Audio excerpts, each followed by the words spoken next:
Streaming now. Just making sure all of the pages are loaded.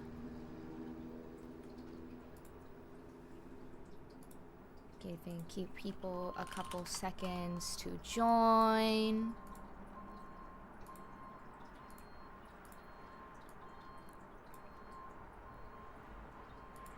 Okay, everything is live.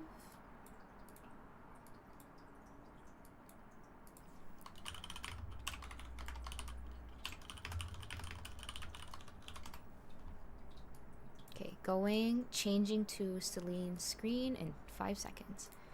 5, 4, 3, 2, 1. Hello, everyone. Welcome to another episode of Office Hours. We are so excited that you can be here. I'm your host and community manager, Celine, and I'm here with August. Hey everyone, how's everybody's day going? I think I personally did something really cool this weekend. I went to go see the eclipse. I don't know if you guys have noticed, but in Northern America, there was a total solar eclipse. So I got to see the moon completely cover the sun, and the world went completely dark for a couple minutes, and it was just such a surreal feeling because it was bright. It was like daylight, and then in a couple seconds it was absolutely like nighttime. I felt like it was like 9 to 10 p.m. and the temperature actually got cold too. So I was dressed pretty warm. So I thought, oh my gosh, it's going to be so hot today, just waiting for the eclipse. But then when it happened, it got really cold and I was shivering just a little bit. And then I was like, oh my gosh, I'm glad I'm dressed for this weather. So after that, I was just in awe, and I have a freshly found respect for all of the amazing astrological astronomy effects. So while that solar eclipse was happening, I was actually thinking about a famous game effect in TikTok where you have to like pause at just the right time to make sure that the moon covers the sun. And I was like, just as the effect foretells. And I thought, like, if I didn't have the scientific knowledge to know what was going on, I would have thought, God is mad. Need human sacrifice. So I'm really glad that I did not had to sacrifice someone. But anything fun happening with your weekend, August? Yeah, actually, fun fact, I actually read the book before they turned it into an astronomical event, Team Edward. What? Oh my gosh. Yeah, I didn't do all that much. I played some video games. If you've ever played XCOM, I got Ooh. sucked into that again. Uh, I went out and just kind of explored Culver City, the city where the LA Uh office is, huh. and just kind of went to some new coffee shops and stuff like that. Yeah, pretty That's chill weekend. amazing. I believe there's a delicious ice cream store at Culver City that I've been meaning to check out. I think there's a few. For the first question of today, I already see a lot of you are in the chat. I see Forduck, I see Raj Bali, I see FF Hellboy. Thank you guys for joining. Today's first question is about eye tracking. Eye tracking question mark make an object slash sticker move by moving your eyes. Tranquil Teacup, I love that nickname, by the way. Is there a way to track the iris of the eye's position to make a sticker move just by moving your eyes? If so, what would be the process to make the sticker move? Can't seem to find an answer yet. Any help would be really appreciated. Thank you. And even a smiley emoji. Now, I don't recommend anybody do this, but I have been known to make some pretty crazy effects with this.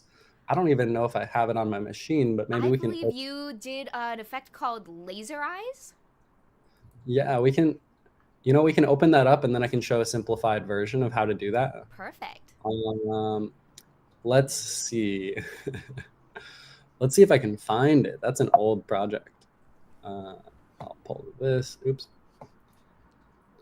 But while Okay. August is opening up the file, let me know how your weekends were. Did you do anything fun?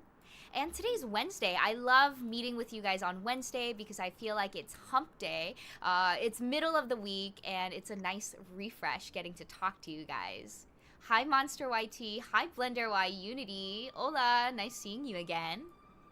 Oh, speaking of, we have launched a couple of new video tutorials. I've worked with Melody, who you might have seen multiple times in our template stream, to make a really funny video about the latest. This find the bunny template. So let go check out the video if you haven't already. It's a really awesome mixing 3D randomizer game. You know, when you guys go to carnivals and there is a game where they put something in you and they mix up the cups and they do that, and you have to find the bunny that is inside the hat. So I was inspired by that and I made a little fun intro. Let me know if you guys like the intro, because if so, I'm gonna start making a lot more fun intros on every single videos. Ooh. Monster Um, YT is saying, tell me how to earn money in Effect House. So I think you're asking about our Effect Creator rewards. If you go to effecthouse.com/rewards, you'll be able to enroll. And once you make an effect, you should be able to monetize depending on how many people use it in their video. So go check that out. I'll put the link in the comments for you. On to August. okay, so as you can see in this effect, maybe I shouldn't have made it turn off and on when you blink. I just thought it would be a cool transition, but that actually is a little frustrating because it's hard not to blink. You have to you have to record a video without blinking to Is use that a my mini effect. challenge? Yeah, that little challenge is why it failed. This didn't really get too popular, but it's a really impressive kind of thing because there's not really any iris tracking in Effect House, and I've never seen anybody else do it besides me. So we're doing a lot of stuff here. Actually, this is super complicated. You can see like the hierarchy itself just has so many parts for all of the different parts of the laser and the part that's touching the screen, the smoke that's painting onto the screen. This is way before 2D brush. So we're doing that same kind of like no deleting, what is it called? Oh yeah, the clear type is set to don't, so that we can smudge a bunch of different things on there. We're rotating stuff so it doesn't look like the same stamped piece. So many things are going on here. I spent a lot of time creating this kind of thing, but the heart of it, the eye tracking part, is down here. And you can see all these different nodes. They're all looking at the face avatar result, blend shapes. Now, I came up with this idea because I suddenly realized that when you have a really complex avatar that you're using the avatar drive with, it can move its eyeball to look around. And I was like, wait, there are blend shapes that track the iris, but not any other part of the tool. Maybe I could use that. Oh, And interesting. so, yeah. And then if you look, there's just so many of them. I look down left, I look down right, I look in left, I look in right. There's like 4 for each eye. So you have to plug in so many things, and then you kind of had to, position my face center and look all the way right, and then have like a variable that saves that value when I click, and then I would look all the way left to save that variable again, and then I would like store some of these weights. Like, okay, when my face is perfectly centered and I'm looking all the way right, the maximum value that this blend shape will be is 0.5 or something like that, 0.7. And I would kind of get these ideas of where these numbers range from when my face is perfectly centered. So I used that as a base. And then what I did was I turned my face a little bit and did the same thing to see how much those values change when the user like tilts their head. So, these are blend shapes. It's not meant for this kind of tracking. It's meant for a 3D object. And so we're really bending this feature out of shape to like make it do this other thing it wasn't meant for. So then we have to kind of consider all these different cases. So that's really it. I'll open a fresh project. I'm really happy this still opens in 392 because it was made in version 2.2.1. I think before the 2D change, so that's huge. Wow, version 2.2.1 and it still works? Great job, August. That was all me. I did it. Okay, let's see. Let's do a face sticker. AR tracking. Wait, no, face effects. Face sticker. So this is like the simplest way that you can put a 3D plane onto the user's face. Using face binding, which is the head tracker, I believe, right? Let's just check, because I've said that a couple times and then I can't remember. If we add head tracker, we can see, yeah, it's just face binding. So this face sticker is literally just a head tracker with an image plane. Just in case you weren't aware, it's the same exact component. We just automatically name this face sticker instead of head tracker. So the face sticker and head tracker object here is the same. Just to clear that up, I feel like a lot of people don't realize that, and it helps to like clear up little mysteries like that. Okay, we have our face sticker. What do we want it to be? I imported some assets before we started the live, and then I forgot we closed that project. So I'll just insert a nice little face tattoo, like our lovely jelly heart here. Okay. And we'll delete this. We don't want this. The image can just be jelly heart. And let's see. So let's just say it's up on the forehead, right? We'll just duplicate it. So this is what I like to do. I like to have my anchor. So sticker anchor for things like this. And this one's not going to have anything to render. We'll just remove this. It's just a holder, because that's that forehead position that I want to be the center. And then now the position is centered. So then we'll set position. We'll do kind of the same thing that I showed you in the other one. Face avatar result. Yeah, so there's face avatar drive, which will do all the blend shapes, and face avatar result, which will let you choose one blend shape. And I think you need to do update into this enter. You can drive which frames it's checking so that it's not running this algorithm constantly. But we're going to use update to run this algorithm constantly. Okay. I blink left. Okay, so what we want, I think we're just going to eye look in right.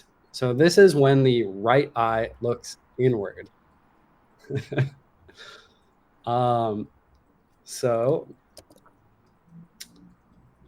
I think this would pair with eye look out left. So that the left eye looking out while the right eye is looking in means they're looking in the same direction. And then maybe we can average these. So to average them, since there's only two and we're not making some kind of automatic list, it's pretty easy. We just add them together and divide by 2. Or in my case, we multiply by 0.5 because it's slightly more efficient. Oh, what's going on? Now we have the average of the 2 eyes. And now here, if I could drag this, here is how we would actually move this sticker. I would create a lerp. Oh no, I wonder if my mouse is dying. Yeah, it might be. I put batteries in this mouse like once every 7 years. No, it's I'm like once glad every. that it lasted so long. That should be an ad for Energizer. I know, shouldn't it? But really, I think it's more like once every year. But still, that's crazy. I use this for work, 9 to 5. Okay, so we'll have 0 position here, and then we'll just shift it. Here's our shift, just 10. And this is the local position because we're just doing set position. So it will also rotate with my head. And this position change is just an offset since it is parented to my head. I can't see because I'm looking away. Is it moving when I look to the side? Yes, it is. Okay. This is Yeah, so that is so funny. You're developing on eye tracking, but you can't see what's happening because you're looking away. this is why it took me so long to do the other one. uh, I want to see it so bad. I can kind of see just the very last couple frames of it coming back to my forehead. Yeah, so this is how you would do eye tracking. And of course, like understanding what each of these means, like eye look in is a blend shape and it's meant for the right eye. Eye look out is the eye like looking outward away from, this is inward towards the nose, this is outward. So just knowing, being able to read that, I think was my hurdle. Like it was a little confusing when I first read it. So yeah, just remember, make sure to fully understand what each of these is, and if you need, you can always go to the learn more. Okay, maybe we should add some more. It's just kind of a list. Maybe we should describe what some of these mean on the website. yeah, But yeah, I the think that would be website super will have more useful. info. The website usually, these links, a lot of people don't realize you can click on the node, learn more, and it'll bring you to the website page for that kind of thing. So that's very Mm. helpful. Yeah, so that is how to do kind of eye tracking, pseudo eye tracking in Effect House. If you want to try it, give it a go. Okay, thank you so much for answering that question. We have another super fun question from the chat. It is from our amazing creator, Mike Blackhat. They're asking, I would like to make some game like Sokoban, but I don't know where to start. Could you give me some tips? And I didn't know what this game is, so I actually had to look it up. But if you see my screen right here, oh, it's this direction. This is what the game is, and I think it's a game where you can use this character to kind of like push around and walk around, and your objective is to eat all of these like red dot thingies, or not get on the red dot thingies, but I think it looks super interesting. I think it would make for an awesome game. August, do you think you can help us create something like this? Huh. Trying to think of how to best do this. I think my guess would be like each of these looks distinctively like a Minecraft grid. Oh, I understood. It seems like you have to cover use the boxes to cover all of the red dots. Um, Ah, but I think I would, my idea would be like this. It looks like grids. So maybe when you set a character as one grid and the boxes as another grid, and if you want to like move around, maybe say like if the character, which is a variable x, goes, then you shift this tile one to the x. yeah, I'm trying to think of how you would communicate with boxes since we don't have any sort of object attached sort of scripting or anything. So,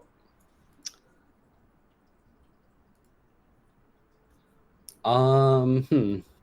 So, yeah, for instance, what happens if you try to walk into a box but it's against a wall? There's a Oh. lot. This to make the game not feel glitchy. This would be a lot of work, but I can start with some of the basics of how you might move an object by walking into it. Um, I feel like the slider puzzle might have some useful pieces in it as well. Oh, that's a really good idea. We have a template called Slider Puzzle, and it's a super easy way where you can easily create a puzzle where you can click it and then move it around to form a complete picture. But I think August is right. Maybe components like drag or like interacting with each part. So good call out. And let's get started. And it's completely fine if we don't get to the entire thing today because he wanted just a glimpse or tips on how to start. So let's start out with an open mind. All right, let's make our character. Of course, it's gonna be the bunny.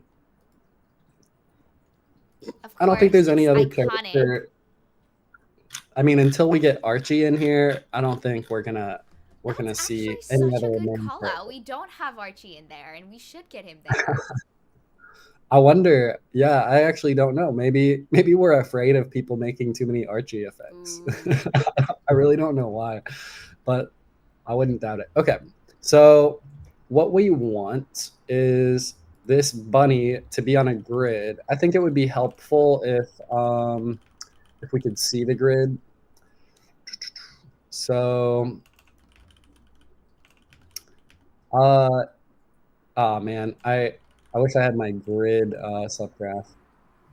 Okay, so I wonder if we can make a grid just by changing the draw mode of this and switching it to tiled.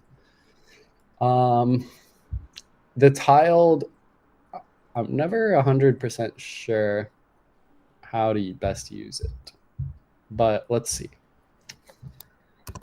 Let's change this to 2000. Let's change this to 4000. I think that's just the size of it, and then the scale is going to be what changes, how it looks. So that's too much. It's a bit too much. We want more like this. So let's see how this looks at 0.4. Yeah, we could kind of go with this. And then have our little guy here. There we go. Okay. So how does he move? We don't really have a joystick. We can tap on adjacent squares and he'll move there. That'll be our movement, but I think this type of game could have a lot of different types of movement, so we'll just leave that open as well. So we'll start with a finger touch, and on start, we'll do screen to pixel. How many people use the screen to pixel by default when they're doing stuff like this?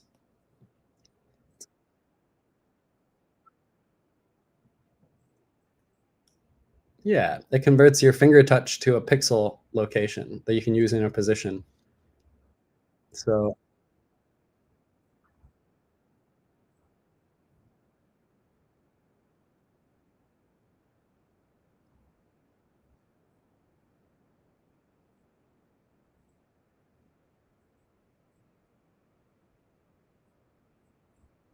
yeah, this is the official one that got added to at the library. So I think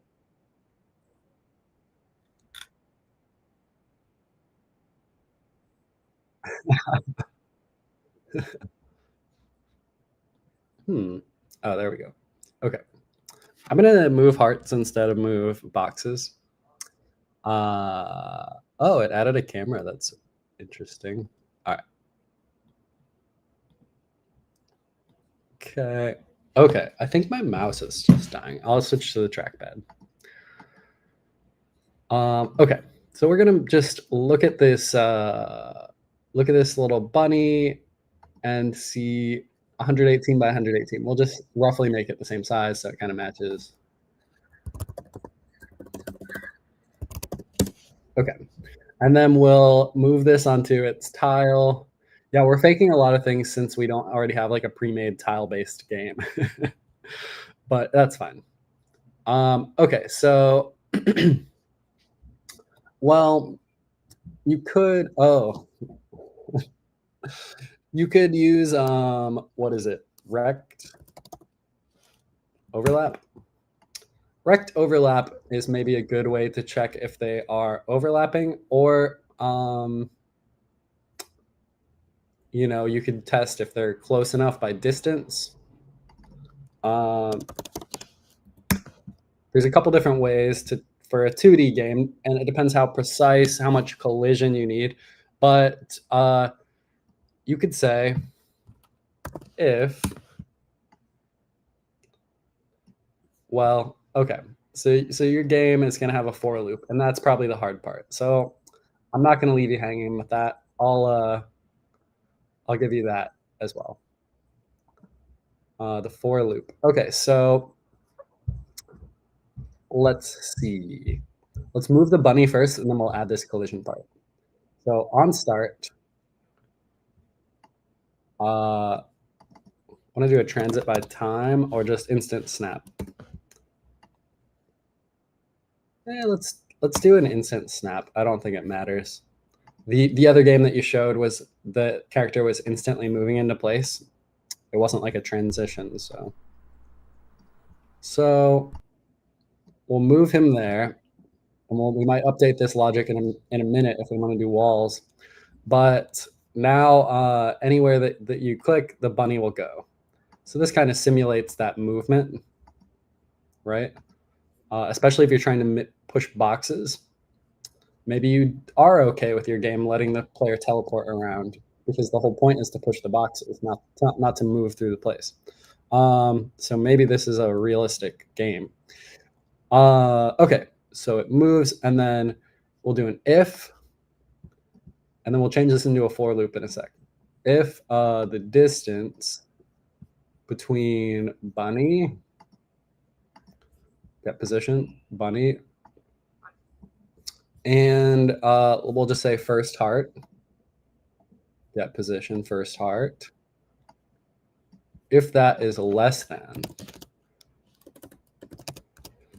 Now, since we're freely clicking anywhere, this is kind of our threshold. Oops, it's kind of our threshold. So we're going to leave it kind of big. We'll leave it like 50, and that'll be like you're on the same thing. But if you're moving tile to tile, this will be more like less than a very small amount, like 1. Just it'll be like if it's equal to 0, if they're on the same position, basically.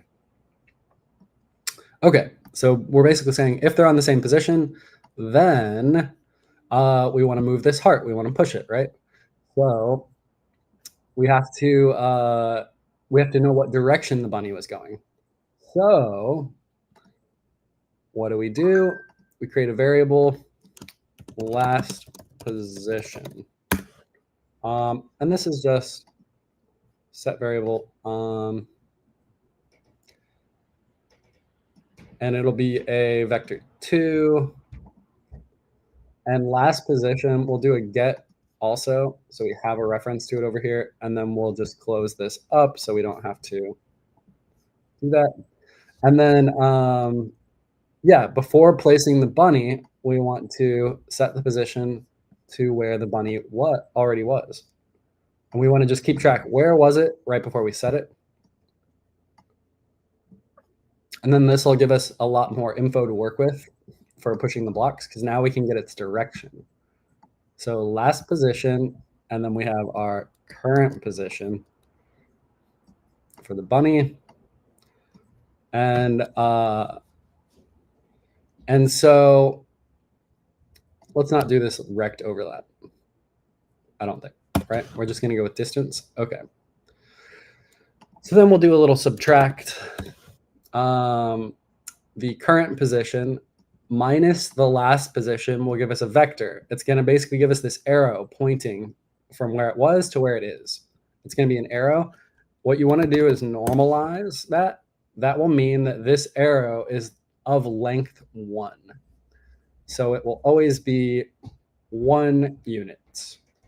And it'll just basically give you pure direction.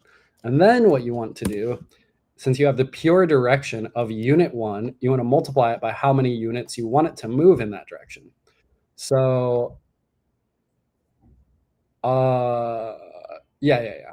So the width of this bunny is 118. So that's 1 unit in our grid. right? So then we're just gonna, and that was just kind of randomly. We didn't decide, but whatever your 1 unit is, we would put that there. And then we have, that is the movement vector. So, if the bunny does collide with this heart, and this is true, we will, whatever get position this is, I think it's this one, we'll set position for that. And we'll also get position for that. And we'll add this offset, add this vector that we just calculated. This is the amount that the bunny moved into this space. So this is the same amount that we want to move the heart. And then we'll only do this if it's true. So now if we move close to this heart over here, the bunny will push it. So that's helpful, but there's a lot of hard-coded things in here. Like we're not moving on a grid, we're just moving wherever we click. So what you would probably want to do to kind of finish this out would be, okay, let's also test this. But what you would want to do to finish this out would be to make a system where you move the bunny by 1 unit on the grid, whether that is like a swipe or some kind of other thing, a joystick. Now, if we move up and then we move down on the heart, the bunny will push it down. So this is like a pretty flexible algorithm that we've created here.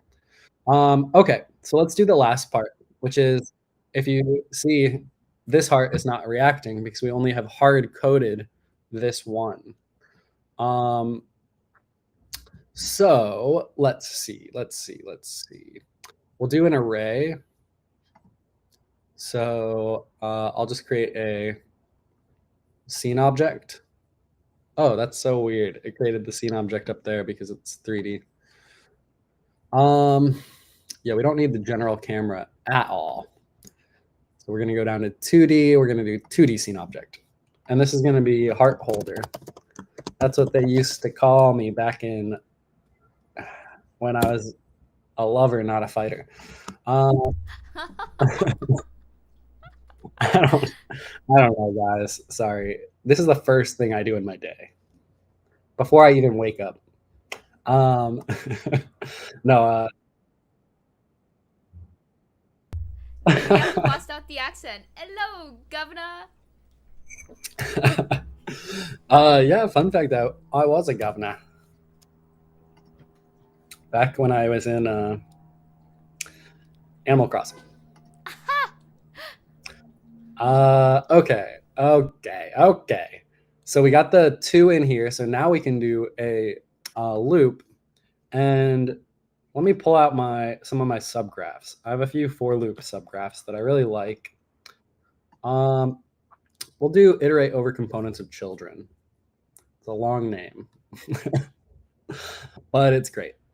So this is what I would do from here. Instead of doing one hard-coded one, let's pull out all of this stuff over to the side, because this is stuff that we're going to do for each in the loop. And so normally you have a for loop that iterates over certain indexes. This is essentially a for each loop because it takes in a parent object and it will go through each of the child objects. So right now it'll just output the transform. So what we want to do is just go in. There's not really a better way than this, but I just go to like screen transform. And then, oh, that's kind of weird. So I kind of expect it to say that it's wrong because it's transform instead of screen transform. So I'll just disconnect it and reconnect it just to be safe. And then, yeah, this, I think, I'll just iterate over scene objects, and then I use the scene object to get whatever component I want. So yeah, this is as standardized as I could get it. It'll just go through the loop. And then, yeah. I was trying to find a way to add this to the asset library because I use it all the time and I think it's super useful. So if you like it, definitely if you use this subgraph in any projects or you find it useful, let us know. And I'll try to find a way to prioritize that. Okay, so we have iterate component of children. Now we can get anything out of here. And so then we'll do this if statement for each of these using body. And so instead of having this hard coded down here, we have get position from the screen transform. Now we can get position from whichever one it is. And then this is still hard coded because this is the bunny, I think. We should just name this bunny so it's not confusing. Okay, now we know that's bunny. We can see that's bunny here. This is another one that we wanted to use the other thing with. So we plug that in. And then lastly, this is the heart. So now this will do a for loop. And for all of the logic that we wrote, it will do that same logic once for each item in this list. So then that makes this a little easier. And now we're getting closer and closer to just how do you control the bunny where it goes?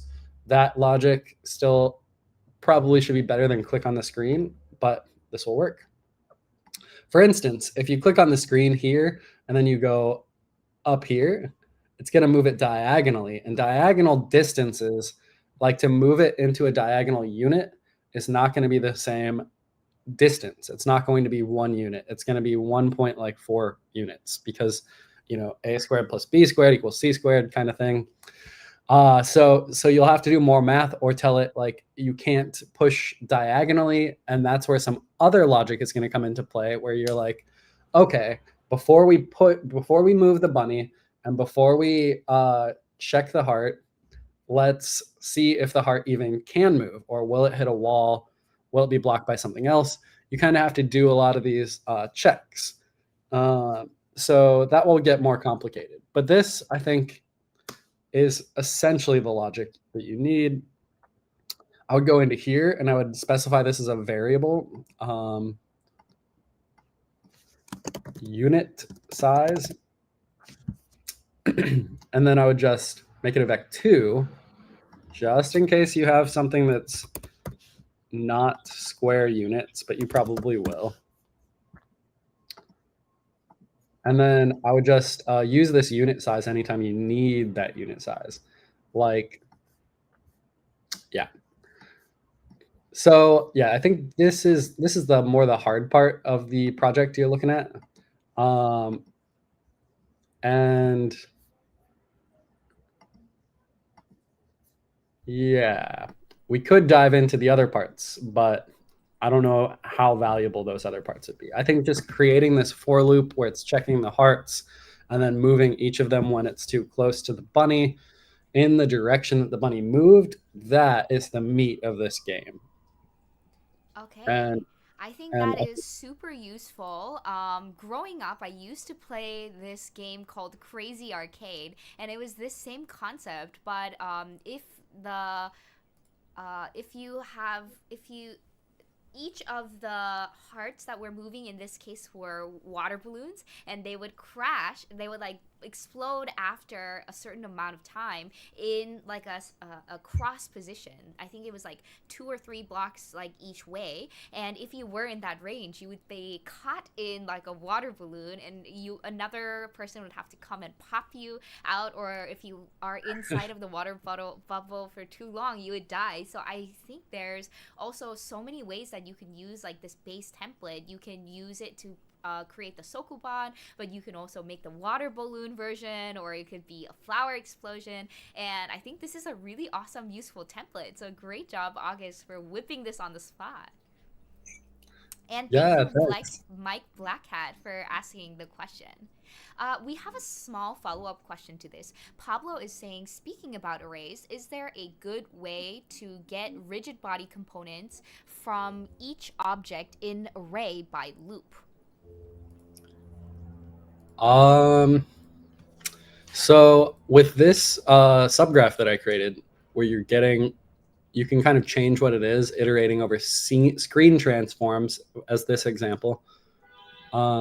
Oh, I'm still trying to use this mouse that's like dead. Just the buttons are dead, but the laser, the positioning, yeah, I don't understand.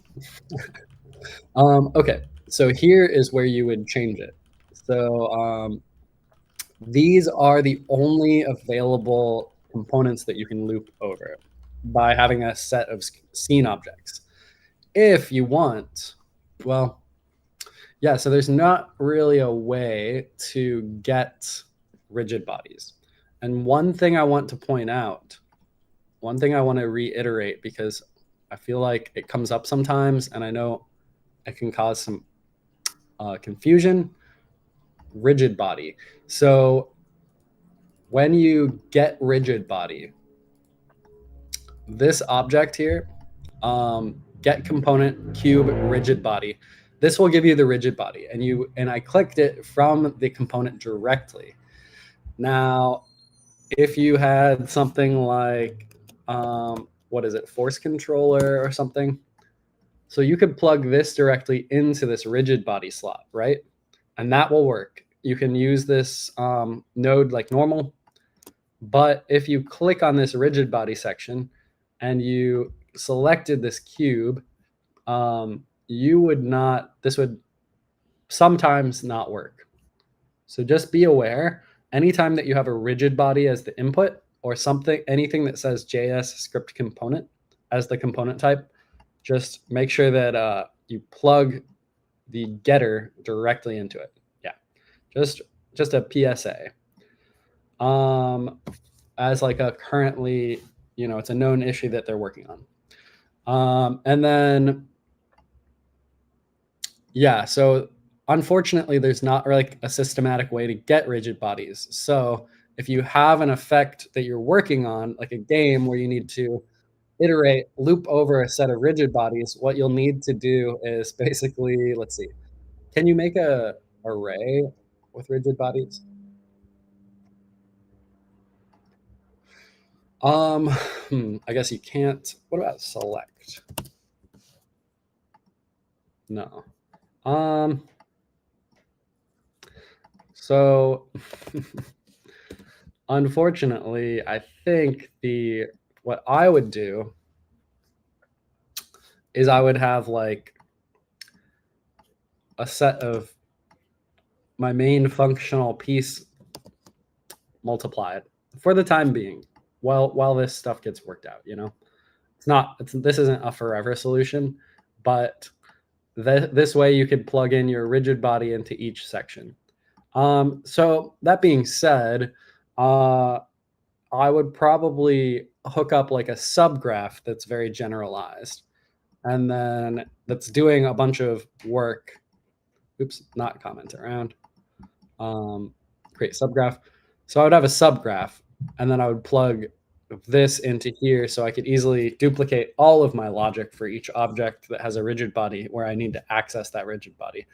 And then you could have like an input execution, and then you could do a for loop where you have your switch statement go through each of them to loop it a little bit more easily. Yeah, just some different thoughts about how I would solve this, but yeah, let me know if that's answers the question. Thank you for that. I think Pablo would be happy about the answer. Speaking of, if you guys are very interested in Crash Core, if you guys are very interested in learning about visual scripting or what we're doing today, we have a new Crash Course launching. Sorry, I was too excited about this project and it just slipped out of my mouth even before I could introduce anything. For those of you who know, we did a Crash Course last year with for complete beginners. Like if you haven't used Effect House at all, that's a really easy way to learn how to use the program. It was 3 weeks. The first week was the videos and the next 2 weeks was the lives. And by popular demand, we're bringing it back and it's going to be about visual scripting. So there's going to be a week of video courses and another 2 weeks of live, presenting your beloved August. He's one of the speakers as well. So definitely come if you're interested in learning more about this stuff, it would be like a course. So there would be like a curriculum. And one of it, thank you for mentioning, Pablo, was a for loop and how you can use it to like kind of automate a bunch of features or things that you want to do. And it's going to be amazing. We have speakers that you would want to hear from. So definitely keep an eye for it. I'm going to drop the link in the comments right now. So thank you for reminding me. And also in the chat, Noplo, who is creating effects, trying to develop effects for their company, it dropped an amazing suggestion for an account that makes amazing effects. So the account name is called Bainum Com. No, I have no idea how to read this, but let me show you guys. I think it's Bandai Namco. Bandai Namco. Okay, that makes so much sense. Bandai Namco Mobile, and I checked out the effects while August was explaining, and it looked so cool that I wanted to try some with you guys on the live. But let's see how many Pokemon Waka Waka I can do.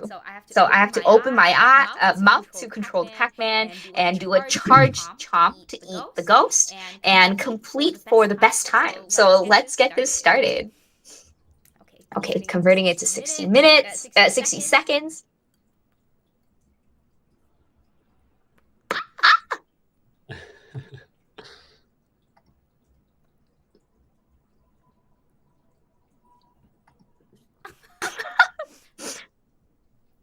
I know I look completely insane if you don't know what I'm doing, but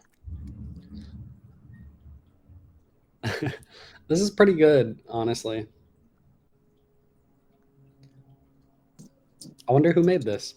I wonder if it was any of our amazing developer or effect creators. This is really amazing, and at the end it gives you a promo and it looks so professional. So thank you so much for sharing this. I really appreciate it, Noplo. And Noplo also had a question for us today. They are very interested in creating an amazing effect, but sometimes I struggle with masks and object render order. It would be nice to learn more about this and use it to our advantage. That's interesting. Maybe I'll save this project so that we can we can share it after the live, and then I'll talk a little bit about render order, which is pretty important. Perfect. Mike Blackcat is saying, could you share this template for further analysis? I didn't even say it, but you read his mind, August. Thank you so much. Ooh, Mike Blackcat is saying that I am registered and waiting for the event. Thank you. I can't wait to see you here. And this is what the website looks like. Ta-da! Although it is covering my cat at the moment, but it's going to be super cool. If you see over here, we even have a little countdown. Click RSVP, put in your information, and we are going to let you know and keep you updated. But it is going to be starting soon, and I'm personally very, very excited. It's going to be a lot of amazing sessions. Okay, and one more fun fact while August is bringing up this file, we saw that based on the poll on the YouTube side, I asked people, hey, under these 3 top hat emojis, which one contains the bunny? Find the bunny. And you guys have overwhelmingly voted the middle one. I don't know if this is something about the human psychology, but I'm very curious. But 32% of you voted for the first hat, 64% of you voted for the middle hat, and only 5% of you voted for the last hat. A nice curved graph right there. I'm definitely putting my bunnies in the last hat for the rest of my life. Yeah. August said he's definitely putting his bunnies in the last one. Make sure those bunnies don't get found. Yeah. Okay. Yeah. Nobody will ever see any of my bunnies again, except for 5% of you. So let's see. We've got this randomizer template. I don't know how many people noticed, but we refreshed the graphics. So now we've got this randomizer that tells me that I want to eat salad. Yes.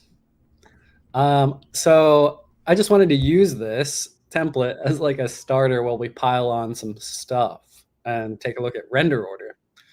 So there's a couple different things you have to know about render order. If you take a look at the transform, well, let's add in some 2D objects as well. Screen image. So if we have this 2D title, this is a little simpler, right? It says that my X position and my Y position are these two numbers. And these are pixel values, so they're not going to match up with 3D. I won't spend too much time chatting about this, but yeah, so if I move it like I just moved it 150 units to the left. And then uh, and then obviously if I move the 3D object 150 units to the left, it's going to be way out of the screen because 3D units are much, much larger than screen space units. But yeah, so basically you see this X and you see this Y, and these values are what change based on this screen space positioning.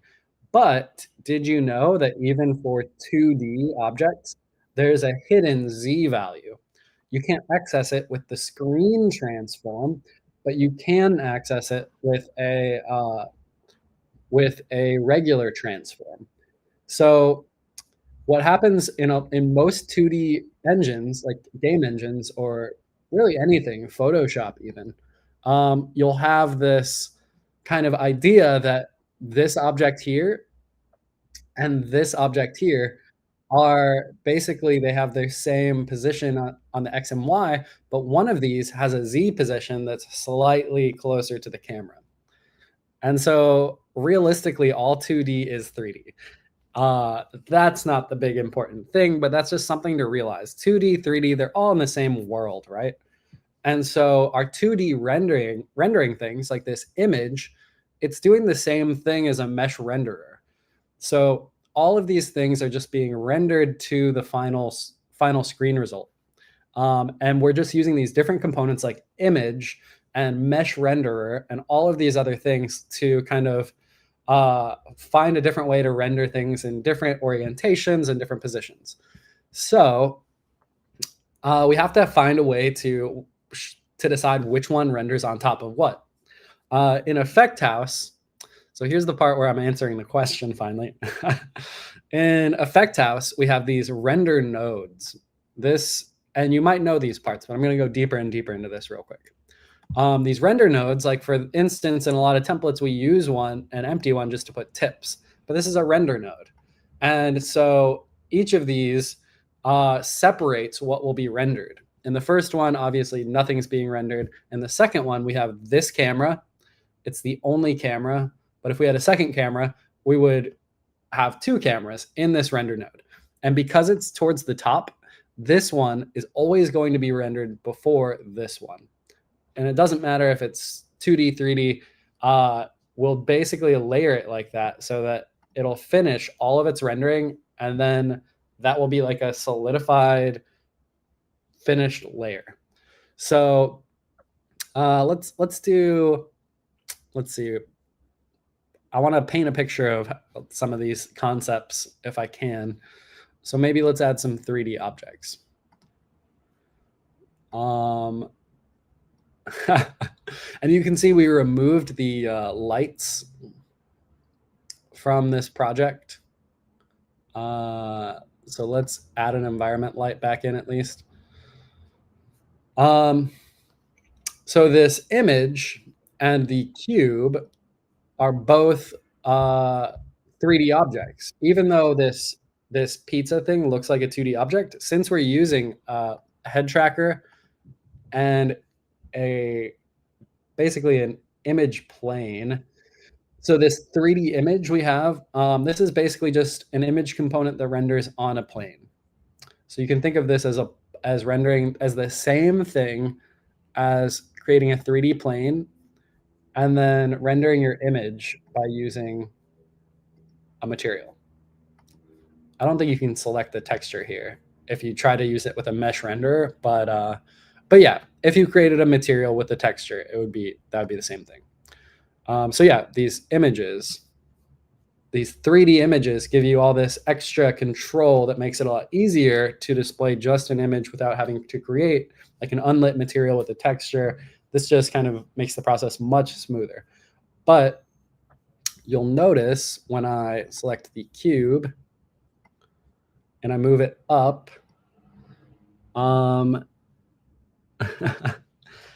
it seems like let's figure out how this is happening. So we've got this face. It looks like the face is at 0 here. Let's figure out where it's actually. Get the position, and then we'll do a peak. This is the essence of all of my learning. Peak nodes. Like, what am I seeing? Let's get the actual data. Let's see some things. So on the Z, it's -6. So if we want to, we can take this face image and we can put it at -6 to get a realistic position of where it will be. Then we can come back to this cube and we can see, okay, it's going to be back there. So we'll position this here. And now we can see, it doesn't look like it's cutting the cube in half. I wonder why that is. Well, if we take a look at the order,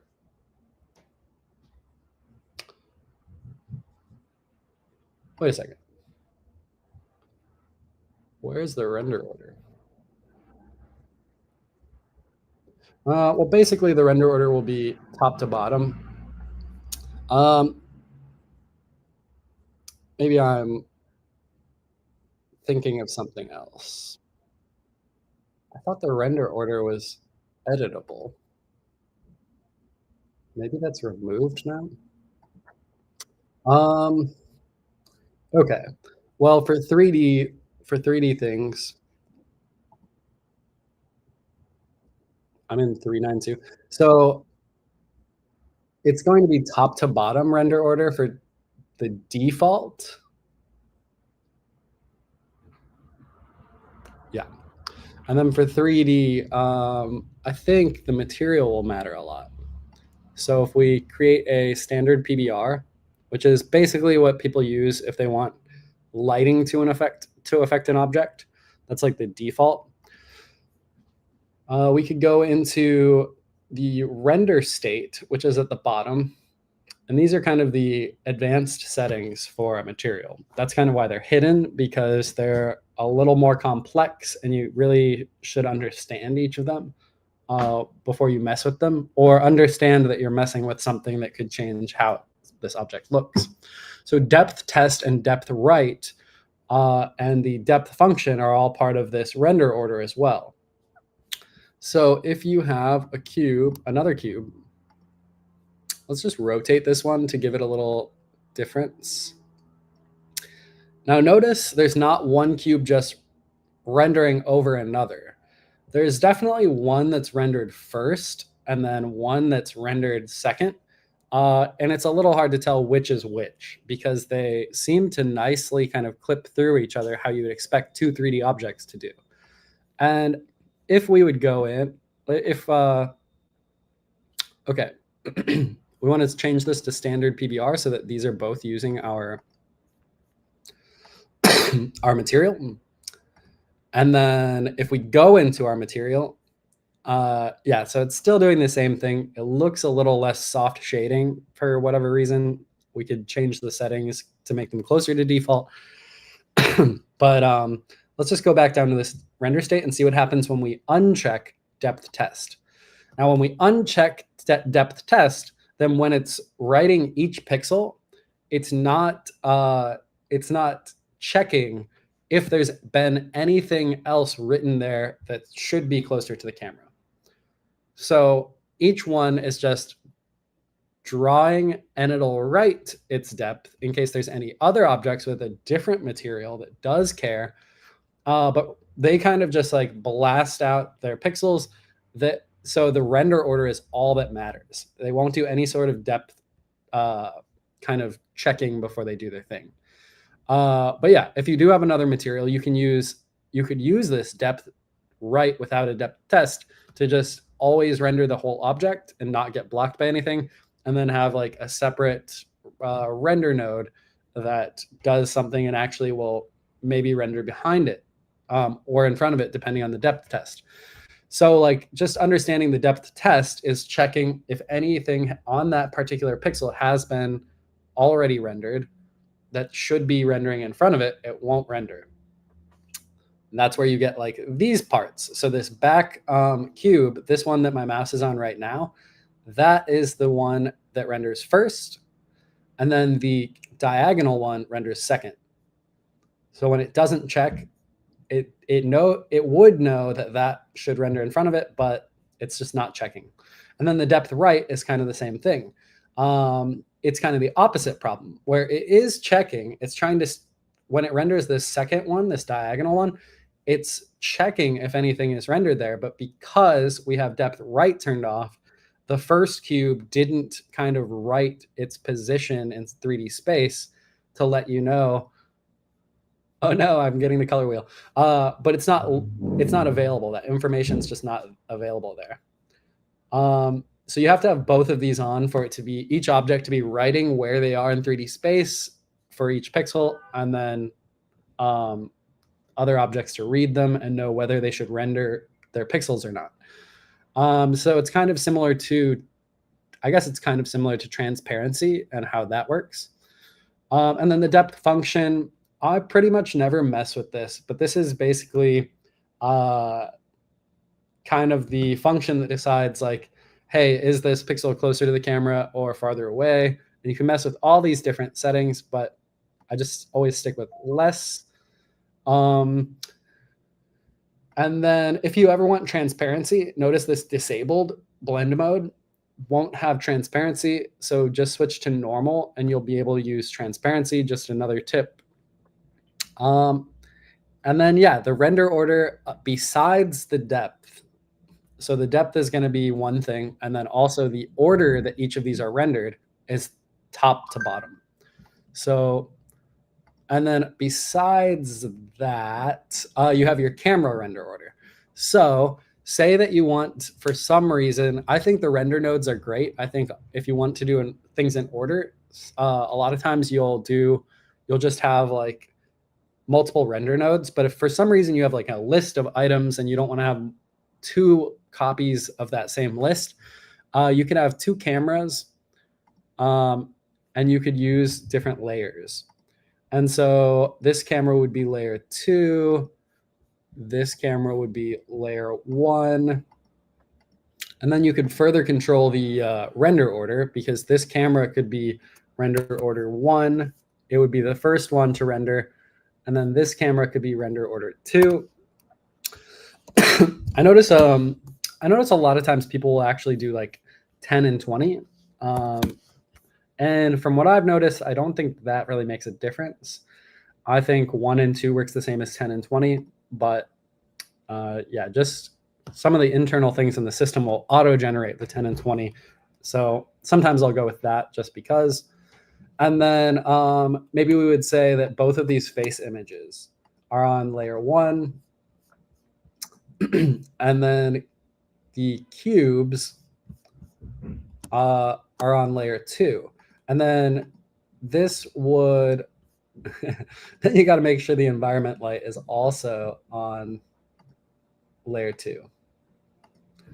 And then for a fact, if you had any problems where the face image and the cubes were clashing in some way, you would be able to know that your layer 1 camera first renders the face images, and then your layer 2 camera renders the cubes.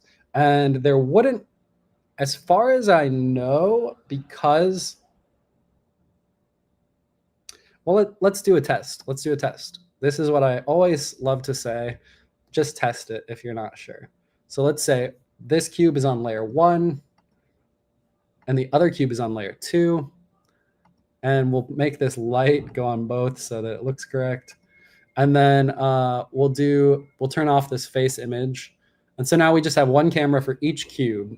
And so Now we can see the other thing that happens with this is that they don't share the same depth. Is it depth stencil?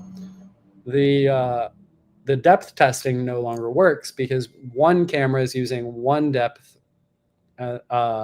test and the other one is using the other. So the cubes can't really overlap and communicate and intersect between each other if you do this. So if you do need 3D objects to clip through each other, they should be on the same camera using all of the same depth test, and you'll want not only their 3D position to be closer to the camera for the depth stuff, but also the order. I think that's pretty much everything you would want to know about render order. And I think in an older version we did have manual setting of the render order, but I guess we optimized some stuff. So now it's just direct order in the hierarchy. Anton P is saying also you have another way is to use different render targets to avoid unexpected collisions and then assemble all targets to one single final render output. And they've also mentioned also you have render order in numbers in every material, default 3000. And Anton is also mentioning so the render order is controlled by hierarchy, depth right, depth test, depth right, depth function, and material render queue on top of that. And some of those conflict with one another. Yeah, that is a good point. The render queue default 3000. So let's see. So we have cube 1 here, cube 2 here. If we duplicate this, we'll say standard PBR 1 is like the later one, and we'll attach it to this, and we'll just see. We'll move these both back to layer 1 and uncomplicate this again. Just delete this. And now these are using two different materials. If we were to say that the render queue, I guess it doesn't matter because they're both on the same camera using depth texture. But yeah, if you were to change this to 50,000, oh, I guess there's a max. So then the thing is, if you set it to not depth test, if you set them both to not depth test, and then you change this render order, it should change which one is in front, right? So just as a test to feel like we understand how to, or feel like I understand fully, if we change this to 2000, so if I changed that to 2000 and the other one is 3000, I would have thought it would have changed the order, but this hierarchy order is maybe stronger. Maybe they're of different magnitudes. Or did it change and I just didn't notice? Maybe I have to also restart. Huh. So it seems like this hierarchy order is pretty much what's controlling it, and the render queue. Anton is saying too many parameters for render order control. Smiley face. I don't. Yeah. It makes it. It definitely is. Yeah. So, yeah, the render queue. I'm not sure what numbers you would have to do to make that kind of trump the hierarchy order, but it doesn't seem like it does.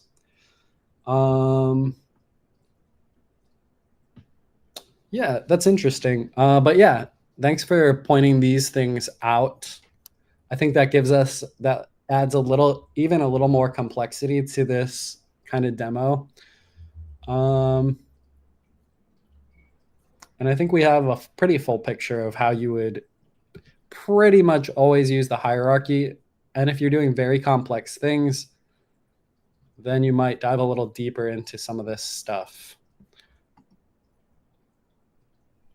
Yeah, but if there's anything specific that anybody's trying to do, we could also just figure that out as well. Yeah, sounds good. Okay, guys, we are unfortunately close to time, but before ending, I wanted to let you guys know about a new challenge that we're running. It's the AI Art Image Challenge, and you have a chance to win $5,000. Basically, we're looking for creative and original effects that use our new feature AI Art Image. I mean, it's not new, but we have made a lot of updates to it. So there's a lot of like fun ways to use it. So please participate in this challenge for your chance to win $5,000. And if you haven't known already, we released a video about the new AI Art Maker. What are some of the new features, how you can use it, and I put the link in the comments right now. So definitely go check it out if you haven't already. And any final departing words, August? Nope, I don't have any. Okay. But I think we have sparked a great talking point because I see a lot of people in the comments. Pablo is saying that if we consider that we rendering in one block with one camera, the hierarchy and render queue is initial data, all other parameters helps you control. So I think this is going to be another discussion for another day. Maybe we have to do a whole session that's just about render orders and hierarchy. So glad that you could all make it today. Have a great rest of your days, guys, and we are excited to see you again soon. Bye. Have a good Wednesday.